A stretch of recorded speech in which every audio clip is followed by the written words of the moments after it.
చాలా మటుకు old buildings ఇలా సీపేజ్ అయ్యి క్రాక్స్ వచ్చి ఇలా స్లాబ్ లేయర్ అనేది పడిపోతూ ఉంటుంది. లూజ్ లేయర్ అంతా షిప్పింగ్ చేసిన తర్వాత ఎలివేట్ అయిన రాడ్స్ అన్నిటికి ఐరన్ బ్రష్తో మొత్తం అంతా క్లీన్ చేయాలి.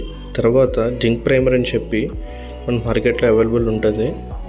అది ఒక కోట్ మార్నింగ్ ఒకసారి ఈవినింగ్ ఒకసారి అప్లై చేయండి. దాని next day anti rust proof chemical ఉంటుంది, అది కూడా సేమ్ మార్నింగ్ ఒక కోట్ ఈవినింగ్ ఒక కోట్ అప్లై చేయండి. దీనివల్ల మనకి ఉపయోగం ఏంటి అంటే రాడ్స్ అనేవి ఇంకా బలంగా ఉంటాయి అన్నమాట. అంటే మనకి కాంక్రీట్కి పట్టేది రాడ్, ఆ రాడ్స్ని మళ్ళీ మనం స్ట్రెంత్ అనేది గెయిన్ చేస్తున్నాము. ఇది చాలా మటుకు ఊడిపోయింది కాబట్టి మేము ఆ చివరన ఈ చివర హోల్స్ వేసి మిడిల్లోని 12 mm రాడ్స్ అనేవి ఇన్సర్ట్ చేసామన్నమాట. తర్వాత మొత్తం అంతా వండ్రేయండి కెమికల్ అన్ని మిక్స్ చేసిన తర్వాత. మొత్తం ప్లాస్టింగ్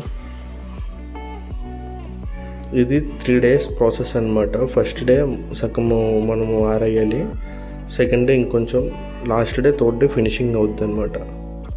ఎందుకంటే ఒకేసారి అంత థిక్నెస్ వేసామనుకోండి మనకి ఉండదు, పడిపోతూ ఉంటుంది.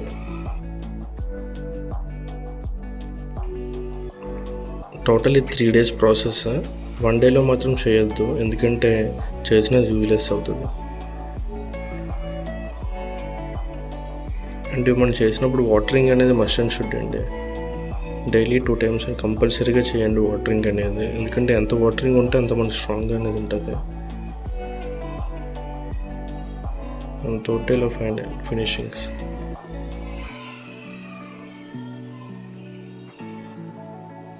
మొత్తం అంతా ఇంకా నీట్గా ఫినిషింగ్స్ ఇంకా మనకి చూడండి ఎలా ఉండేది, మనం ఎలా చేసాము. సో వర్క్ విషయానికి వస్తే మనకి మొత్తం అంతా కెమికల్స్తోనే మనం చేస్తాము. మనకి దాంతోనే ఒక 15 years వారంటీ కూడా ఇస్తాము, అంటే regarding to the building time period. మొత్తం అయిపోయిన తర్వాత పుట్టి పెయింటింగ్ కూడా ఇచ్చాము వీళ్ళకి. ఈ బిల్డింగ్ 53 years ఓల్డ్ బిల్డింగ్, మేము 10 years వారంటీ అనేది ఇచ్చామన్నమాట ఈ వాటర్ ప్రూఫింగ్ మీద.